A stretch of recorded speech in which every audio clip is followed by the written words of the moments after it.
This channel does not promote any violent, harmful, or illegal activities. All content provided by this channel is meant for an educational purpose only. RG Kar medical কলেজে সেখানে মহিলা junior চিকিৎসকের রহস্য মৃত্যু এই মুহূর্তের খবর। জুনিয়র চিকিৎসকের দেহে একাধিক আঘাতের চিহ্ন ছিল।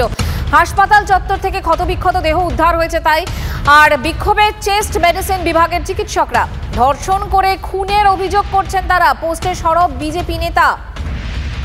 আরও একবার আপনাদেরকে জানাই, এই মুহূর্তে আরজিকর মেডিকেলে মহিলা জুনিয়র চিকিৎসকের মৃত্যুকে কেন্দ্র করে চাপানুতর শুরু হয়েছে।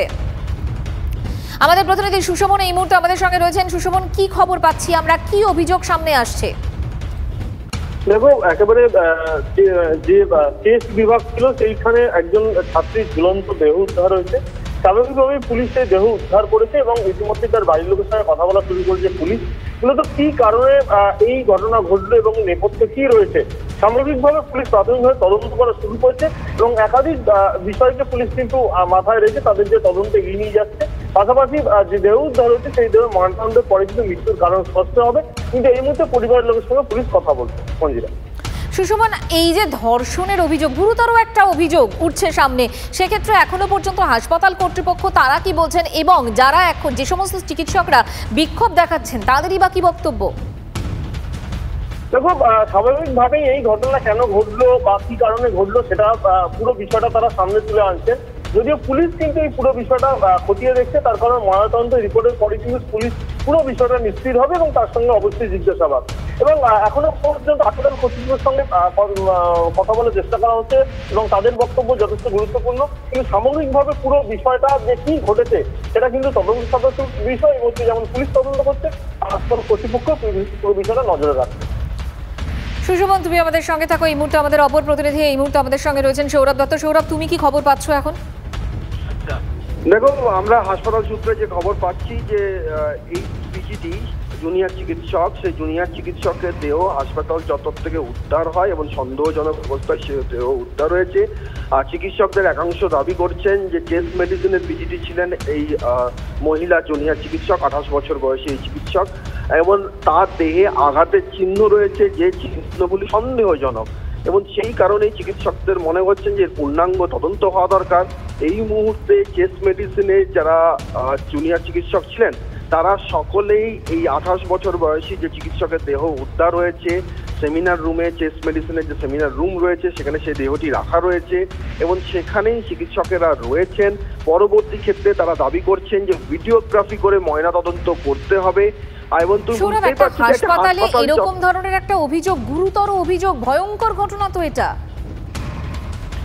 দেখো, অভিযোগটি এখন যেভাবে এসছে তাতে কিন্তু ঘটনাটি যে ভয়ঙ্কর এবং গুরুতর অভিযোগ সেটা নিয়ে কোনো সন্দেহ নেই। কারণ হাসপাতাল চত্বরের মধ্যে একজন মহিলা চিকিৎসক, তার দেহ সন্দেহজনক অবস্থায় উদ্ধার হয়েছে এবং তার দেহে আঘাতের চিহ্ন রয়েছে। যেমনটা দাবি করা হচ্ছে যে তার দেহে কোনো রকম কোনো কাপড় ছিল না।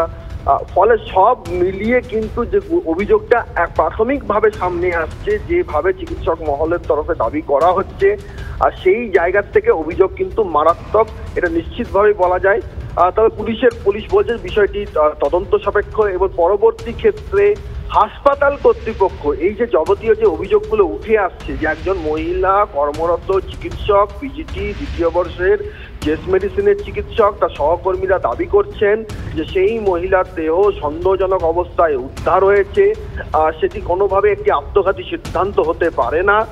তারা দাবি করছেন তার দেহে একাধিক আঘাতের চিহ্ন রয়েছে এবং চিকিৎসকদের যে ক্লিনিক্যাল আইস তা দেখে তারা মনে করছেন যেটা যদি ভিডিওগ্রাফি করে পোস্টমর্টেম হয় তাহলে কিছু করতে বেরিয়ে পড়বে। এই যে দাবিটা করা হচ্ছে প্রাথমিকভাবে, এই দাবিটাই কিন্তু মারাত্মক। ফলে স্বাভাবিকভাবেই হাসপাতাল কর্তৃপক্ষের উপরে এই দায় বর্তায় যে তার একজন মহিলা কর্মরত চিকিৎসকের দেহ এভাবে উদ্ধার হলো। তারা সেই দিক থেকে সব রকম ভাবে স্বচ্ছতা দাবি করে সেই ময়না তদন্ত করে সেই বিষয়টি স্পষ্ট করবেন যে এই অভিযোগের যে অভিযোগের ভিত্তি। কর্তৃপক্ষের তরফ থেকে কোনো রকম বিবৃতি কি পেয়েছো? দেখো, কর্তৃপক্ষ সাধারণত এই সমস্ত ক্ষেত্রে কর্তৃপক্ষ যে পদ্ধতি অবলম্বন করেন এক্ষেত্রেও তারা সেই পদ্ধতি অবলম্বন করে চলছেন, অর্থাৎ তারা মুখে কুলু পেটে বসে রয়েছেন, তারা এই বিষয়ে কোনো কথা বলতে চাইছেন না।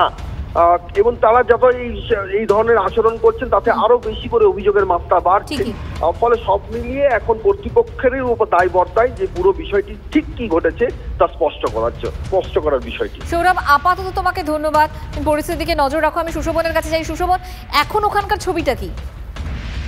দেখো, সামগ্রিকভাবে পুরো বিষয়টা এই মুহূর্তে এখনো স্পষ্ট নয়। একদিকে যেমন পরিবারের লোকরা এসছে, পরিবারের লোক পুলিশের সঙ্গে কথা বলছে, ঠিক একইভাবে যারা তার সহপাঠী তারা কিন্তু পুরো বিষয়টা মেনে নিতে পারছেন না। স্বাভাবিকভাবে তাদের ক্ষোভ রয়েছে এবং পুরো বিষয়টা কিন্তু পুলিশ এখন নজরে রাখছে, কর্তৃপক্ষ নজরে রাখছে যে কোন দিকে এগোয়। তার কারণ যেটা পুলিশ সূত্রে আমরা জানতে পারছি যে ইতিমধ্যেই আজকে সকাল 11:30 নাগাদ একজন ছাত্রীর দেহ উদ্ধার হয় এবং সেই দেহ সেখান থেকে নিয়ে বর্তমানে ময়নাতদন্তের জন্য নিয়ে যাওয়া হয়েছে। ময়না তদন্তের পরই কিন্তু পুরো বিষয়টা স্পষ্ট হবে। পুলিশের কাছে কিন্তু এখনো পর্যন্ত যা তথ্য, যে এখনো পর্যন্ত যে কোনো রকম যে দেহতে কোনো রকম অস্বাভাবিক কিছু পুলিশ কিন্তু এখনো খালি চোখে দেখতে পাইনি। স্বাভাবিকভাবেই ময়না তদন্ত কিন্তু অনেকগুলো দিক নির্দেশ করে দেয় এবং ময়না তদন্তের রিপোর্টের উপরই পুলিশ ভরসা করছে। সেই প্রাথমিক ময়নাতদন্তের রিপোর্ট এলে পুলিশ কিন্তু পুরো বিষয়টা এগিয়ে নিয়ে যেতে পারবে। পাশাপাশি পরিবারের লোকের সঙ্গে কিন্তু ইতিমধ্যে পুলিশ কথা বলা শুরু করেছে। তারপর পরিবারের লোকের কোনো অভিযোগ আছে কিনা বা পরিবারের লোকের সঙ্গে ওই ছাত্রী কোনো কথা বলেছে কিনা পুরো বিষয়টা কিন্তু জানার চেষ্টা করা হচ্ছে। সুশোভন, আরো একবার জানতে চাইবো, এই মুহূর্তে যেরকম সৌরভ বলছিল যে হাসপাতাল কর্তৃপক্ষ এখনো কোনো রকম মন্তব্য করতে চায়নি, কিন্তু এই যে ময়নাতদন্তের বিষয়টা সামনে উঠছে, তারা কি সিদ্ধান্ত নিলেন সে বিষয়ে কিছু জানতে পারছো? যেহেতু ময়নাতদন্ত কোনো একটি দেহ উদ্ধার হলে পুলিশের একেবারে প্রোটোকল অনুযায়ী ময়নাতদন্ত করতে হয়। তাই স্বাভাবিকভাবেই তুমি জানো যে একেবারে পুলিশ সেই দেহ উদ্ধার করেছে এবং ময়নাতদন্ত করা হবে এবং ময়নাতদন্তের পরে কিন্তু পুরো বিষয়টা সামনে আসবে।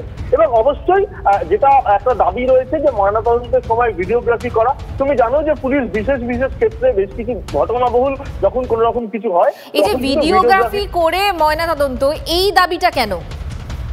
দেখো, স্বাভাবিকভাবেই বেশ কিছু ঘটনা তুমি জানো যে যখন ঘটে তখন কিন্তু বলা হয় যে ময়না তদন্ত ঠিকঠাক হয়নি বা ময়না তদন্তে কোনো গাফিলতি রয়েছে বা ময়না তদন্ত ঠিকঠাক হলেও সেখানে রিপোর্টে কোনো রকম গরমিল রয়েছে। এই প্রশ্নগুলো ওঠার আগেই কিন্তু সেখানে ভিডিওগ্রাফির কথা বলা হচ্ছে।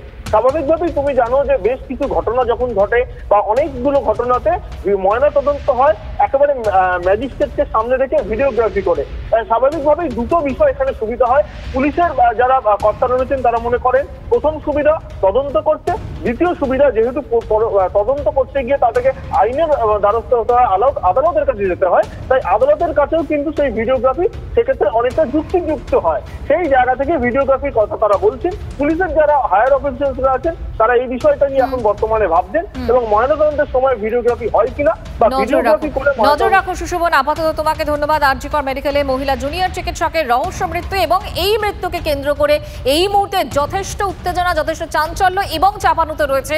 জুনিয়র চিকিৎসকের দেহে একাধিক আঘাতের চিহ্ন রয়েছে। সেমিনার হল থেকে ক্ষতবিক্ষত দেহ উদ্ধার হয়েছে।